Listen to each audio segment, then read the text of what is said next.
இந்த கீரை சாதம் செய்கிறதுக்கு நான் வந்து பாலக்கீரை எடுத்துருக்கிறேன். பாருங்க, பாலக்கீரை இதில் வந்து ஒரு கட்டில் நான் வந்து பாதி தான் போட்டிருக்கிறேன். பாதி வந்து நல்லா கழுவிட்டு கட் பண்ணி வச்சுருக்கிறேன். நல்லா கழுவிட்டு கட் பண்ணி வச்சுக்கிறேன். இதுக்கு தாளிக்கிறதுக்குன்னு பார்த்தீங்கன்னா கொஞ்சமாக கடுகு உளுத்தம் பருப்பு, கொஞ்சம் சீரகம், கொஞ்சமாக 2 பிரியாணி இலை, 2 கிராம்பு, ஒரே ஒரு பட்டை இங்கே உள்ளே போயிடுச்சு, இந்த மாதிரி இங்கே இருக்குது.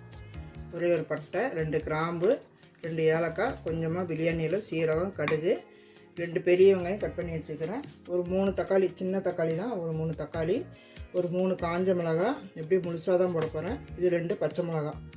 இதுதான் தாளிக்கணும். இப்போ வந்து எப்படி செய்யறதுன்ட்டு பார்க்கலாம்.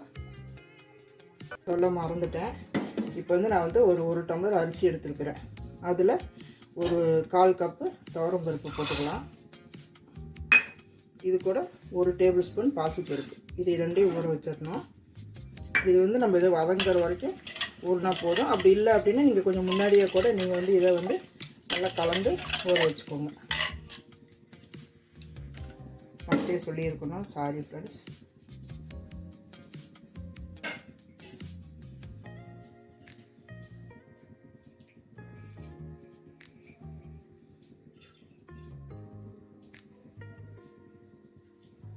இப்போ வந்து அடுப்பத்தை வச்சு ஒரு குக்கர் வச்சுருக்கிறேன். இப்போ நம்ம வந்து தேவையான அளவு எண்ணெய் ஊற்றிக்கலாம். நீங்கள் எந்த எண்ணெய் வேணாலும் ஊற்றிக்கலாம். இந்த கீரையெல்லாம் அந்த குழந்தைங்க சாப்பிடவே மாட்டேன்றாங்க. அதனால் நம்ம மாற்றி யோசிச்சு இந்த மாதிரி கீரை சாப்பாடாக செஞ்சு கொடுத்துட்டு எல்லாம் வெந்துடும். வேறு எதுவும் இல்லை, இதான் சாப்பிட்ணுன்னா சாப்பிடுவாங்க. இல்லைன்னா வேறு எதாவது இருந்தால் அதையும் தான் சாப்பிடுவாங்க. இப்போ எண்ணெய் காய்ஞ்சதுக்கப்புறம் கொஞ்சமாக கடுகு போட்டுக்கலாம். கடுகு பொரிஞ்சதுக்கப்புறம் இந்த சீரகம், இந்த பட்டை, கிராம்பு, ஏலக்காய், பிரியாணி இலை இது எல்லாத்தையும் போட்டுக்கலாம். இது வந்து உங்களோட விருப்பம்தான். ஆனால் சீரகம் வந்து கண்டிப்பாக போடணும்.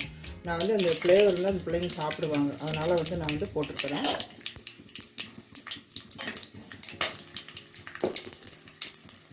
இது கூட நம்ம வந்து வெங்காயம் போட்டுக்கலாம்.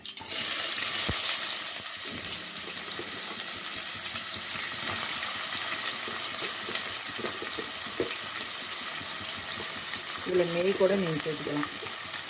நெய், இந்த வெங்காயம், பச்சை மிளகாய், அந்த காஞ்ச மிளகாய். வெங்காயம் கொஞ்சம் வதங்கினதுக்கப்புறம் இந்த இஞ்சி பூண்டு பேஸ்ட்டு, தக்காளியெல்லாம் போட்டுக்கலாம். வெங்காயம் வந்து ரொம்ப வதங்கணும் இல்லை, கொஞ்சம் வதங்கினா போதும். வெங்காயம் வந்து இந்த அளவுக்கு வதங்கிடுச்சு. இதில் கொஞ்சமாக பெருங்காயத்தூள் போட்டுக்கலாம்.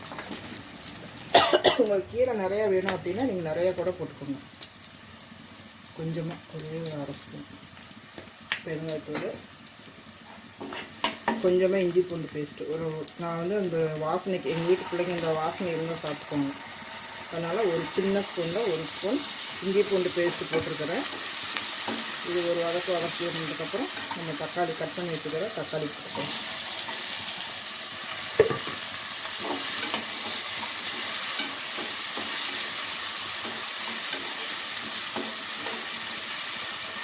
தக்காளி வதங்கிறதுக்கு கொஞ்சமாக உப்பு,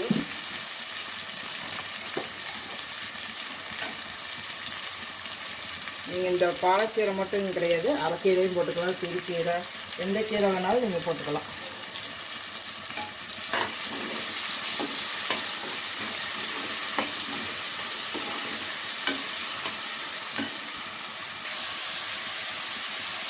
இப்போ கட் பண்ணி வச்சுக்கிற கீரையை போட்டேன். நான் அந்த வீடியோ வந்துச்சு என்ன தெரியல, கேலரியில் தான் போய் பார்க்கணும்.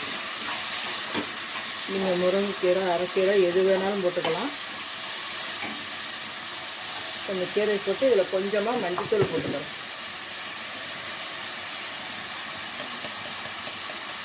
கொஞ்சமாக ஒரு 1/4 ஸ்பூன் மஞ்சத்தூள்.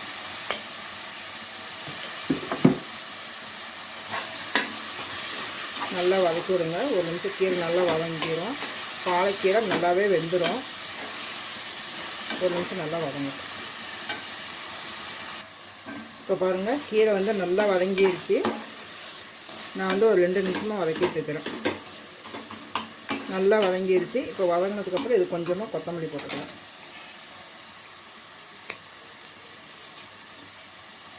இந்த மாதிரி செஞ்சு பாருங்க. கீரை சாப்பிடாத குழந்தைங்க கூட சாப்பிட்ருவாங்க. நமக்கு எப்படியோ அந்த கீரை உள்ளே போனால் சரி. இந்த மாதிரி சாப்பாடு, சட்னி இந்த மாதிரி செஞ்சு கொடுத்துருங்க. வடையில் போட்டால் நல்லா சாப்பிட்ருவாங்க வடையெல்லாம். அவ்வளோதான். நல்லா வதக்கி விட்டுட்டு கீரை அந்த கொத்தமல்லி வந்து இதிலே சேர்ந்து வேகும்போது நல்லா வாசனையாக இருக்கும். இதை நான் செஞ்சு கொடுக்குறேன் என் பேரன் பேத்திங்களுக்கு. அவங்க கீரையே தொட மாட்டாங்க. பேத்தி கூட சாப்பிட்ருவான். என் பேரன் சாப்பிடவே மாட்டான். அவனுக்காக தான் அந்த மெத்தடு. நீங்களே இதையவே ஃபாலோ பண்ணுங்க. உங்கள் வீட்டில் குழந்தைங்க கீரை சாப்பிட்டா இருந்தாங்கனாக்கா இந்த மாதிரி செஞ்சு கொடுத்துருங்க. இப்போ நான் வந்து தண்ணி வந்து அளந்து வச்சுருக்கிறேன். 1க்கு 2. நான் வந்து அந்த பருப்புக்கு சேர்த்து 2.5 டம்ளர்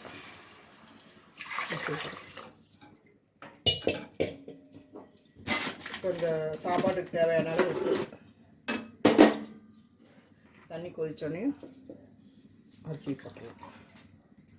உப்பு காரம் உங்கள் குழந்தைங்க எப்படி சாப்பிடுவாங்கன்னு பார்த்துட்டு அதுக்கு தகுந்த மாதிரி காரம் வச்சுக்கோங்க. இது வந்து தண்ணி கொஞ்சம் கொதிக்கிட்டோம். இப்போ பாருங்கள், தண்ணி ஊற்றிட்டு நல்லா கொதிக்குது. இப்போ நம்ம வந்து இந்த அரிசியை கழுவி போட்டுக்கலாம். கழுவிட்டு வந்துட்டு போட்டார். நீங்கள் வந்து சாப்பாட்டுக்கு எவ்வளோ விசில் விடுவீங்களோ அந்த விசில் விடுங்க. நான் வந்து 2 விசில் விடுவேன்.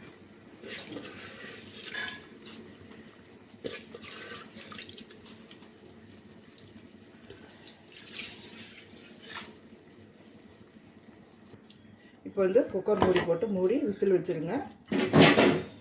நான் வந்து ஒரு 2 விசில் விட்டு ஆஃப் பண்ணிடுறேன். நீங்கள் எவ்வளோ விசில் விடுவீங்களோ உங்கள் சாப்பாட்டுக்கு அந்த அளவுக்கு நீங்கள் விட்டு ஆஃப் பண்ணிடுங்க. இது நல்லா 2 விசில் வரட்டும். இப்போ பாருங்கள், விசில் போயிடுச்சு. சூப்பராக ரெடி ஆகிடுச்சுங்க. அருமையான ஒரு கீரை சாதம். நல்லா கமகமன்னு வாசனை. ஏன் வாசனை நல்லா இருக்கு. பார்க்கும்போது நல்லா கலர்ஃபுல்லாக இருக்குது. இப்போ பாருங்கள் எப்படி இருக்குதுன்ட்டு. இதுக்கு நீங்கள் வந்து ஒரு சிக்கன் கிரேவி வச்சு சாப்பிட்டீங்கன்னு வச்சுக்கோங்க, அப்படியே செமையாக இருக்கும். சிக்கன் கிரேவி, மட்டன் கிரேவி, ஏதோ ஒரு கிரேவி நல்ல நான்வெஜ் டேஸ்ட்டில் செஞ்சிங்கனாக்கா ரொம்ப நல்லாயிருக்கும். 1 டம்ளர் தான் போட்டேன். கொஞ்சம் பருப்பு உள்ள சேர்ந்து ஒரு 1/2 டம்ளர், 2 சேர்ந்து 1.5 கிளாஸ்க்கு இவ்வளோ வந்துச்சு. இது வந்து ஒரு 3-4 பேர் சாப்பிட்லாம் நல்லாவே. அவ்வளோதான் ஃப்ரெண்ட்ஸ்.